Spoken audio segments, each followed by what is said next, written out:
Ken. Hey, Aubrey, Okay, Rebel Health. perfect. Thanks, everyone, and welcome. I'm Aubrey Kelly, founder and CEO of Rabble Health. I'm going to start off with a few problem statements, go into a personal journey, and then give you a window into what our consumer digital engagement platform looks like. So I think it's important to start off with 89% of people turn to Google before their doctor. We're not going to change that. There's a huge information need, particularly at point of diagnosis and particularly in the cancer setting. And people don't just want information, caregivers want information, and we want to use that to activate. In fact, 73% of patients prefer to engage with physicians in shared decision making.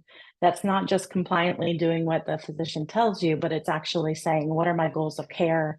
I heard about biomarker testing. I heard about genomic sequencing. I heard about some of the, even some of the technologies that we heard from today. We want to engage in decision making. And that sounds all great and patient advocacy and kind of flowery. But the fact of the matter is that it takes 2 to 5 years for physicians to adopt a new treatment regimen. And that's not good enough. It wasn't good enough when my son was diagnosed with acute myeloid leukemia in 2017. So, what are pharma companies, health systems, health plans doing to combat this? And how can we actually close that gap? The beauty of it is that 85% of patient requests are honored by physicians. This can include the really tough decisions, transitioning to hospice earlier. It can also include switching to a health system that actually offers clinical trials.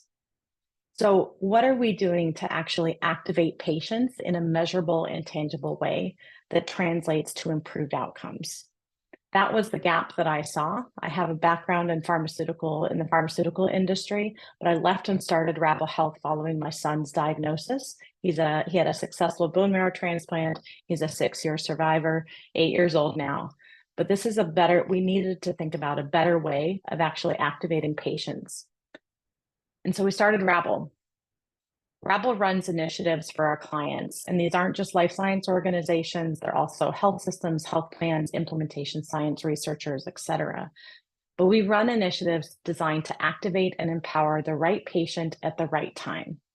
The beauty of it is that it improves a number of different sectors within the healthcare ecosystem, helping patients to ask informed decision making, ask informed questions, helping patients to access services to stay on their plan, and actually addressing social determinants of health so more patients are actually staying on their treatment. Again, that 2 to 5 years, that translates to patients not having the right biomarker testing, patients getting on treatment when they don't want it, patients not getting on more personalized and targeted therapies. Ultimately, particularly in the cancer setting, that Say, actually Aubrey, translates to poorer patient outcomes. Yeah, Aubrey, I'm sorry Roger. to interrupt, but your slides are not advancing if you intend them to. I did. Thank you. Um, okay, I'm good. Thank you so much for that. Can you see that now? Yes, yes, now they You are. can you can. Okay. My apologies. I'll send the link to the deck, but we'll jump right where we were. So let me come here. So we're going to jump into the MyRabble platform, which is our digital consumer engagement platform focused on 4 pillars of engagement: community, personalized learning, trusted content, and patient choice. So how it works. As I mentioned, we sell initiatives into our clients that are focused on a particular patient population and focus on a particular patient activation measure. We work with a support network, community-based organizations, advocacy organizations, health referrals, and really omni-channel marketing to get patients on MyRabble. We're able to use the platform to educate and activate patients and care partners through a co-created experience. My team facilitates co-creation, human-centered design to ensure that the digital experience is reflective of the target patient population. I would say it's much better than a traditional ad campaign. Users consent to participate in research for medical and commercial purposes.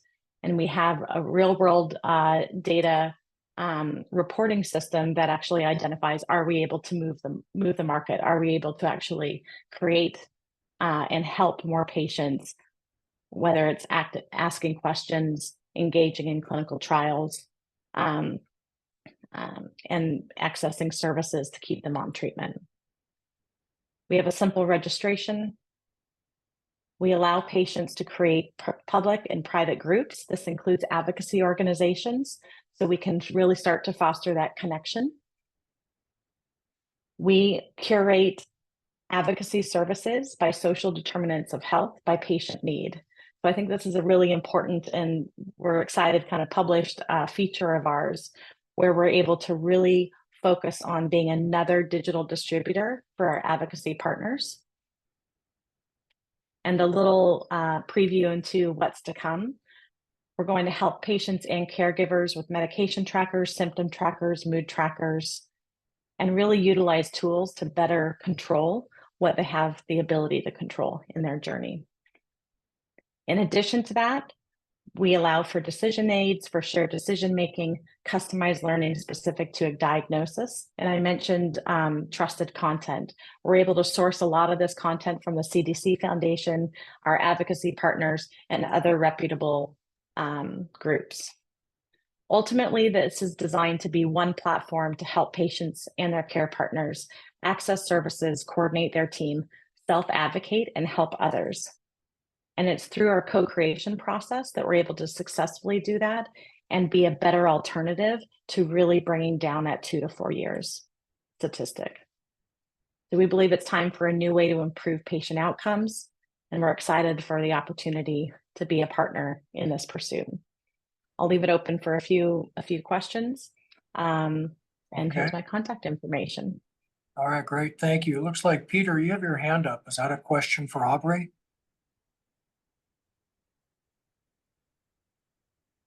You're muted.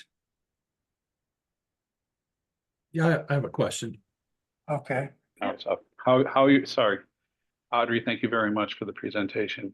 My question was about how you're integrating social determinants of health with the patient needs, because that's a major benefit.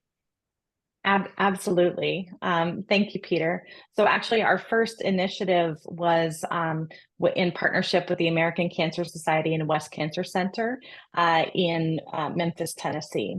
So our initiative was really to take one of the top cities with the worst mortality rates between Black breast cancer patients compared to their Caucasian counterparts, and co-create with the Black breast cancer community our solution to actually see, can we improve access to our advocacy services based off of transportation, housing, financial assistance, and other parameters.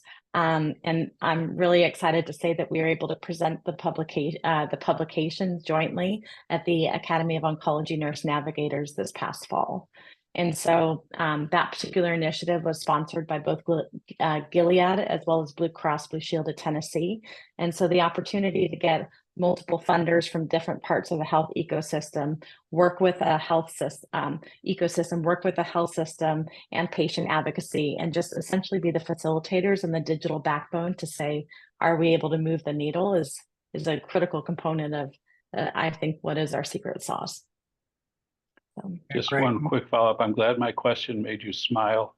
That's actually a major achievement. Where can that publication be found? It can be found on our website, and I'll go ahead and send that over to you as well. Okay, thank you.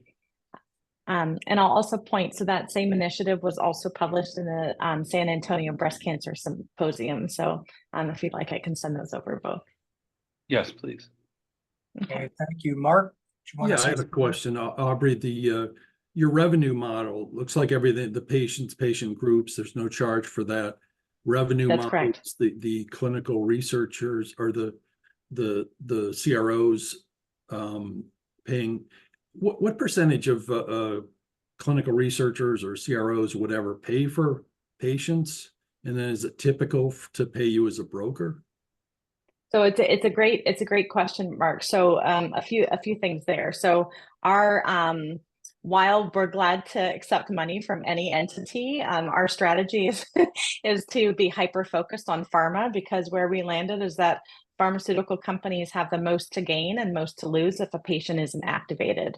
So we sell our initiatives into consumer brand marketing, clinical development, the HEOR. If I'm speaking in tongue, let me know, but the HEOR departments, as well as medical. And really our model is to say, you know, what kind of keeps you up at night from a brand perspective. A lot of times those become above brand objectives that we get to then work on creating a solution for. And so again, a lot of our initiatives are sponsored by multiple organizations. Some are just hyper focused in one kind of area, but we've had traction selling, as I mentioned, selling into Gilead, Blue Cross Blue Shield of Tennessee, and then we just sold another initiative into the health economics and observational research group of a large pharma company. So. Yeah, interesting. And then there, you know, certainly kind of gets into ethical dilemmas. It's published Kaiser Family Foundation, whatever, about big pharma sponsoring patient groups or whatever. But yeah, you know, I think the important thing to note is that if there isn't money coming from big pharma, we have 2 to 4 years of there's this education gap of innovation in healthcare happening, and it's not translating to improved patient outcomes, period. Right. And so you're spot on. Like, our business model is, we're not a digital distributor and just an extension of pharma content. I am happy to get their money, and we are really concrete around running our co-creation sessions, because my product and our tech is going to be co-created with the patient population that they want to see mobilized.